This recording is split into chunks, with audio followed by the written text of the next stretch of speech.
Hello everyone, कैसे हैं आप सब। आई होप आप सभी अच्छे होंगे। तो जैसे कि आप सभी जानते हैं, हमने इस यूट्यूब चैनल पर एमएससी मैथमेटिक्स जो एनपी के अंडर में कोर्स चल रहा है उसकी हमने क्लासेस स्टार्ट करी हैं, जिसके फर्स्ट सेमेस्टर का paper number 1 advanced abstract algebra का ये लेक्चर नंबर 2 है। लास्ट लेक्चर में हमने देखा था Cauchy's theorem for finite abelian groups. ठीक है, आज के इस लेक्चर में आपके पास Cauchy's theorem for finite non abelian groups. ठीक है, हम कॉचीज थ्योरम प्रूव करेंगे उन फाइनाइट ग्रुप्स के लिए जो नॉन एबिलियन है। ठीक है, तो इस थ्योरम का स्टेटमेंट क्या है हमारे पास, let G be a finite non abelian group. हम कोई भी एक ग्रुप कंसिडर करके चल रहे हैं जी, जो फाइनाइट और नॉन एबिलियन ग्रुप है। Let p divides order of G, तो हम लेट कर रहे हैं कि पी कोई भी प्राइम नंबर है जहां पर पी डिवाइड कर रहा है ऑर्डर ऑफ जी को। Then there exist an element A belongs to G, तो वहां पे एक एलिमेंट एग्जिस्ट कर रहा होगा ए जी के अंदर, सच दैट कि ए की पावर पी इक्वल्स टू ई। ठीक है, इसे और किस तरह से लिख सकते हैं, order of A equals to हमारे पास पी। ठीक है, मतलब ए का जो ऑर्डर होगा वो पी होगा। ठीक है, या फिर कहें तो ए की पावर पी इक्वल्स टू ई आना चाहिए। ये हमारे पास स्टेटमेंट है कॉचीज थ्योरम का। ठीक है, अब हम इसके प्रूफ पर चलते हैं। प्रूफ में क्या लेके चलेंगे, let G be a finite non abelian group. ठीक है, जी हमारे पास कोई भी फाइनाइट नॉन एबिलियन ग्रुप है और पी डिवाइड कर रहा है ऑर्डर ऑफ जी को, जहाँ पे पी हमारे पास प्राइम नंबर है, जो ऑलरेडी हमें थ्योरम के स्टेटमेंट में वही हमने सबसे पहले लिख दिया है। ठीक है, ये चीज हमें गिवन है। अब हम प्रूफ क्या करेंगे, प्रूफ करेंगे कि वहाँ पे एक एलिमेंट एग्जिस्ट कर रहा है a belongs to G, such that a to the power P equals to e होता है। ठीक है, अब प्रूफ पर आ जाते हैं अपने पार्ट पर। जब भी आप थ्योरम लिखेंगे तो इस तरह से लिखिएगा, गिवन दैट दिस, फर्स्ट वाली लाइन एंड सेकंड वाली लाइन की जी हमारे पास finite and non abelian group है एंड हम पी डिवाइड कर और हम लेट करके चलने हैं कि पी डिवाइड कर रहा है ऑर्डर ऑफ जी को, जहाँ पे पी हमारे पास प्राइम नंबर है। ठीक है, उसके बाद लिखा जाता है कि टू प्रूव, हम प्रूव क्या कर रहे हैं, हम प्रूव ये कर रहे हैं कि वहाँ पे एक element A belongs to G exist कर रहा है, सच दैट ए की power P equals to E है। ठीक है, फिर अपना प्रूफ आता है, किस तरह से लिखते हैं उसे, we will prove this theorem by mathematical induction. अब जी थ्योरम प्रूव करेंगे वो हम मैथमेटिकल इंडक्शन के जो मेथड है उससे प्रूव करेंगे। हमने लास्ट वाली भी मैथमेटिकल इंडक्शन से करी थी, ये भी इससे करेंगे। ठीक है, suppose theorem is true for all groups whose order is less than order of G. तो मैथमेटिकल इंडक्शन के अकॉर्डिंग हम क्या लेके चल रहे हैं कि हमारी जो थ्योरम है वो ट्रू है उन सभी ग्रुप्स के लिए जिनका ऑर्डर हमारे ऑर्डर ऑफ जी से कम है। ठीक है, जिनका भी जो भी ग्रुप्स एज एग्जिस्ट कर रहे हैं जिनका ऑर्डर हमारे ऑर्डर ऑफ जी से कम है, उन सभी के लिए हमारे पास ये थ्योरम ट्रू हो जाती है। ठीक है, ये हमने सपोज कर लिया है। ठीक है, अब हम ऑर्डर ऑफ जी लेके चलेंगे, इसके क्या क्या हो सकते हैं। अगर order of G equals to 1 है, मतलब उसके अंदर सिर्फ एक ही एलिमेंट होगा, और अगर एक ही एलिमेंट है वो ग्रुप बनना है, इसका मतलब वो आइडेंटिटी होगा, तो वो हमारे पास ये जो थ्योरम है ये प्रूव हो जाएगी। तो देन थ्योरम इज ऑब्वियस, हमारे पास जो थ्योरम है वो ऑब्वियस हो जाएगी। ठीक है, अब क्या हम लेके चल रहे हैं, सपोज कर रहे हैं कि ऑर्डर ऑफ जी हमारे पास ग्रेटर देन 1 है। अब हमारे पास क्या गया कि जो हमारे पास ऑर्डर ऑफ जी है वो ग्रेटर देन 1 बन रहा है। ठीक है, देन देयर एग्जिस्ट सब ग्रुप से एच, तो वहाँ पे अगर हमारे पास जो ग्रुप है वो ग्रेटर देन 1 है तो वहाँ पे एक सब ग्रुप एग्जिस्ट कर रहा होगा जिसे हम मान लेते हैं एच। ठीक है, किस तरह से एग्जिस्ट कर रहा होगा कि H is not equal to G, हम प्रॉपर सब ग्रुप मान के चले हैं, वो नॉन प्रॉपर सब ग्रुप नहीं है, प्रॉपर सब ग्रुप है। मतलब एच हमारे पास जो मेन सेट है जी, मेन ग्रुप है जी, उसके भी इक्वल नहीं है और एच ई के भी इक्वल नहीं होगा। ठीक है, उसके बाद हम क्या लेके चल रहे हैं कि हमारे पास जो सब ग्रुप है एच, वो H is not equal to G है एंड ऑर्डर ऑफ एच हमारे पास less than order of G. ठीक है, हमारे पास जो एच सब ग्रुप लेके चल रहे हैं उसका ऑर्डर कम है ऑर्डर ऑफ जी से। ठीक है, तो अगर ऐसा हमारे पास सब ग्रुप वहाँ पर एग्जिस्ट कर रहा है तो वहाँ पे हमारे पास दो केसेस राइज करेंगे। कौन कौन से, कि जो हमारे पास पी प्राइम नंबर है वो ऑर्डर ऑफ एच को डिवाइड कर रहा है, और दूसरा केस कि पी जो हमारे पास प्राइम नंबर है वो ऑर्डर ऑफ एच को डिवाइड नहीं कर रहा है। ठीक है, अब एक एक करके हम दोनों केसेस को लेके चलेंगे। पहला केस क्या है हमारे पास, if P divides order of H, अगर P ऑर्डर ऑफ H को डिवाइड कर रहा है तो देखो ऑर्डर ऑफ H हमारे पास ऑर्डर ऑफ G से कम है, और हमने ऊपर थ्योरम में एज्यूम कर रखा है कि theorem is true for all groups whose order is less than order of G। यहाँ पे H का ऑर्डर G से कम है, तो इस अपनी थ्योरम के अकॉर्डिंग हमारे पास जो मैथमेटिकल इंडक्शन जो मेथड चला है उसके अकॉर्डिंग हमारे पास जो थ्योरम है वो प्रूफ हो जाएगी, क्योंकि हमारे पास जो P है वो ऑर्डर ऑफ H को डिवाइड कर रहा है और order of H less than order of G है। तो if P divides order of H then by induction hypothesis theorem is true, हमारी जो थ्योरम है वो ट्रू हो गई है। ठीक है, अब इसका सेकंड पार्ट लेके चलते हैं। सेकंड पार्ट क्या है, P does not divides order of G। If P नहीं डिवाइड कर रहा है order of G, order of H को, ऑर्डर ऑफ G बोल दिया गलती से, तो सेकंड केस है हमारे पास P does not divide order of H। If P does not divide order of H तो हमारे पास क्या कंडीशन मिलेगी, देखो ये यहाँ से थोड़ा सा कॉम्प्लिकेटेड पार्ट स्टार्ट हो रहा है तो उसे समझने की कोशिश करिएगा। ठीक है, लेट उस केस में हम क्या लेके चल रहे हैं, let Z be the centre of G, we write class equation for G as follows. तो हमारे पास जब P ऑर्डर ऑफ H, मतलब H जो हमारे पास सब ग्रुप है उसको P, उसके ऑर्डर को P डिवाइड नहीं कर रहा है, तो वहाँ पे एक सेंटर ऑफ G एग्जिस्ट करेगा।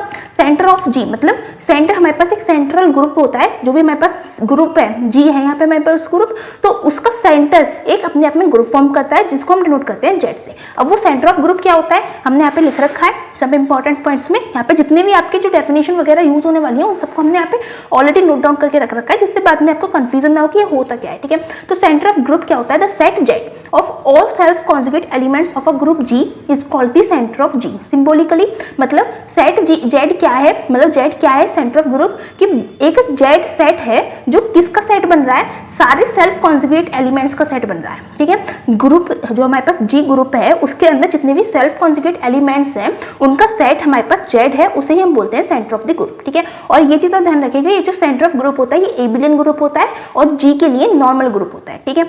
और इसको हम सिंबॉलिकली डिनोट किस तरह से करते हैं, जेड इक्वल्स टू हर एक एलिमेंट जेड का जो जी में बिलोंग कर रहा है किस तरह से, कि Z X equals to X Z, जहाँ पे एक्स हमारे पास जी को बिलोंग करेगा, जो जो इस कंडीशन को सेटिस्फाई करेगा उसके लिए वो सारे एलिमेंट्स हमारे पास सेंटर ऑफ ग्रुप के अंदर आ जाते हैं, दैट इज जेड के अंदर, ठीक है। अब यहाँ पे एक लाइन यूज हुई है self conjugate elements. Self conjugate elements क्या होते हैं, सेल्फ कॉन्जुगेट एलिमेंट्स क्या है, an element A belongs to G is said to be self conjugate if a is the only member of the class C a of elements conjugate to a. मतलब एक element ऐसा जी के अंदर उसे हमने एक एलिमेंट लिया है ए जी के अंदर, उसे हम सेल्फ कॉन्जुगेट एलिमेंट बोलेंगे अगर ए अकेला मेंबर हो उस क्लास का जो कॉन्जुगेट कर रहे हैं ए के एलिमेंट के साथ। मतलब हमारे पास कोई भी ग्रुप है जी, उसके अंदर सिर्फ हमने कोई एलिमेंट निकाला है ए, ठीक है। अब इस ए के साथ जो भी एलिमेंट्स कॉन्जुगेट कर रहे होंगे उनमें उन सभी एलिमेंट्स में अकेला ही वो एलिमेंट है, मतलब हमारे पास जितने भी एलिमेंट्स थे वो सबको हिसाब लगा लिए कॉन्जुगेट कौन से कॉन्जुगेट बन रहे हैं उसके साथ, और उसके अंदर सिर्फ हमारे पास सिर्फ ए एलिमेंट आ रहा है जो हमारे पास ए के साथ कॉन्जुगेट कर रहा है। तो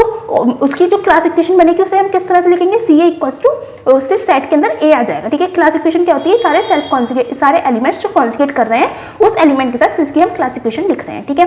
तो ये हमारे पास क्लास ऑफ ए के अंदर सिर्फ अकेला एलिमेंट ए आ गया, ठीक है। तो हमारे पास क्या हो गया, सेल्फ कॉन्जुगेट एलिमेंट हमारे पास ए होगा और उसके लिए सेल्फ कॉन्जुगेट के लिए कंडीशन क्या होती है, सिंबॉलिकली क्या लिख सकते हैं, a equals to x inverse a x, जहाँ पे एक्स और एक्स इनवर्स दोनों ही जी को बिलोंग कर रहे होते हैं, ठीक है। तो हमारे पास सेल्फ कॉन्जुगेट की डेफिनेशन होती है, सेल्फ कॉन्जुगेट एलिमेंट्स और सेंटर ऑफ ग्रुप की, ठीक है। साथ में एक चीज और देख लीजिए, क्लास इक्वेशन क्या है। उसके बाद हमारी क्लास इक्वेशन यूज हो रही है थ्योरम में। Class equation relates the order of the group to the order of its conjugacy classes. मतलब क्लास इक्वेशन क्या है कि एक हमें इक्वेशन दे रखी है जो हमारे पास मेन ग्रुप है उसको ब्रेक कर दिया है, उसके ऑर्डर को ब्रेक करती है अलग अलग कॉन्जुगेसी क्लासेस के अकॉर्डिंग, ठीक है। कॉन्जुगेसी क्लासेस क्या थी, जो हमारे पास कॉन्जुगेट के लिए हमने अलग अलग क्लासेस बनाई थी ना, जैसे ये क्लास कॉन्जुगेट क्लास थी ए की, कॉन्जुगेट क्लास और जो भी एलिमेंट है उन सभी कॉन्जुगेटिव क्लासेस में हमारे पास जो ऑर्डर ऑफ मेन ग्रुप है दैट इज जी उसको अलग अलग पार्ट्स में ब्रेक करती है, ठीक है। Class equation relates the order of a group, ये ऑर्डर ऑफ ग्रुप को रिलेट करती है to order of its conjugacy classes. जितने भी कॉन्जुगेसी क्लासेस बन रही है उन सभी के जो ऑर्डर हैं उनसे अपने ग्रुप के ऑर्डर को रिलेट करती है, ठीक है। तो आपको समझ में आ गया होगा सेंटर ऑफ ग्रुप क्या है, सेल्फ कॉन्जुगेट एलिमेंट क्या है और क्लास इक्वेशन क्या है, ठीक है।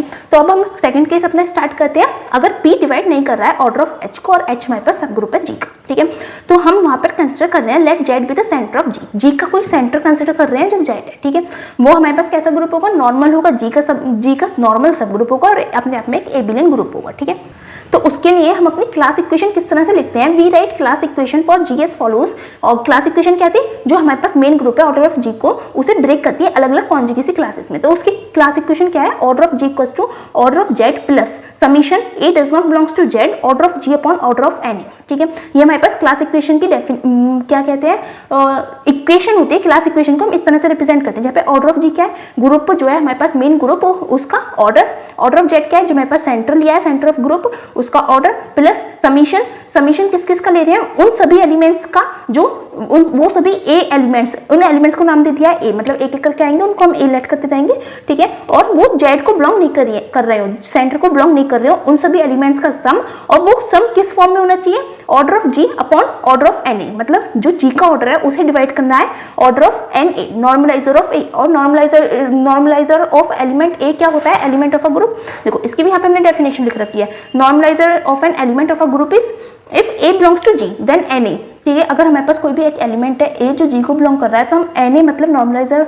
ऑफ एलिमेंट ऑफ ए क्या बोलेंगे, the normaliser of a in G is the set of all those elements of G which commutes with a, मतलब जी के वो सारी एलिमेंट्स जो ए के साथ कम्यूट कर रहे हैं, तो वो सारे जो एलिमेंट्स होंगे अगर उनका सेट बना देंगे तो वो आएंगे नॉर्मलाइजर ऑफ ए के अंदर। ठीक है, सिंबॉलिकली हम क्या लिखेंगे, N a equals to x belongs to G such that a x equals to x a. ठीक है, वो सारे एलिमेंट्स जो ए के साथ कम्यूट कर जाएंगे उन सभी का अगर सेट बना दिया तो वो normaliser of element of group कहलाएंगे। ठीक है, तो हमारे पास यही इसी से क्लास इक्वेशन बनी है।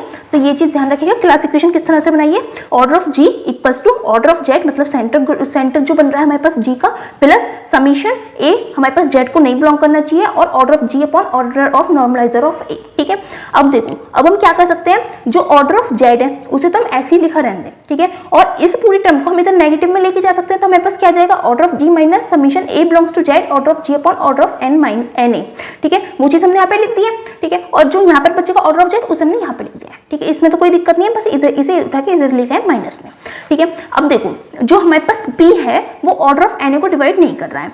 ठीक है, हमें पता है कि जो P है वो ऑर्डर ऑफ एन ए को डिवाइड नहीं कर रहा है। क्यों नहीं कर रहा है, क्योंकि ऑर्डर ऑफ एन ए मतलब नॉर्मलाइजर ऑफ ए, ये जो है सब ग्रुप बनता है किसका, जी ग्रुप का, और हमने अभी भी लेट कराया कि जो P है वो सब ग्रुप को डिवाइड नहीं कर रहा है, मतलब P डज नॉट डिवाइड नहीं करेगा ऑर्डर ऑफ एन ए को। अब P अगर डिवाइड नहीं कर रहा है ऑर्डर ऑफ एन ए को, तो P डिवाइड करेगा order of G upon order of N A को। ऐसा क्यों, क्योंकि P जो है वो हमारा ऑर्डर ऑफ जी को तो डिवाइड कर रहा है अकॉर्डिंग टू अवर थ्योरम, लेकिन जैसे हमने लेट कराया अपने केस के अकॉर्डिंग, उसके अकॉर्डिंग इसे डिवाइड नहीं कर रहा। जब इसे डिवाइड कर रहा है, इसे डिवाइड नहीं कर रहा, तो हम क्या कह सकते हैं, इस पूरे को डिवाइड करेगा, इस पूरे को डिवाइड करेगा।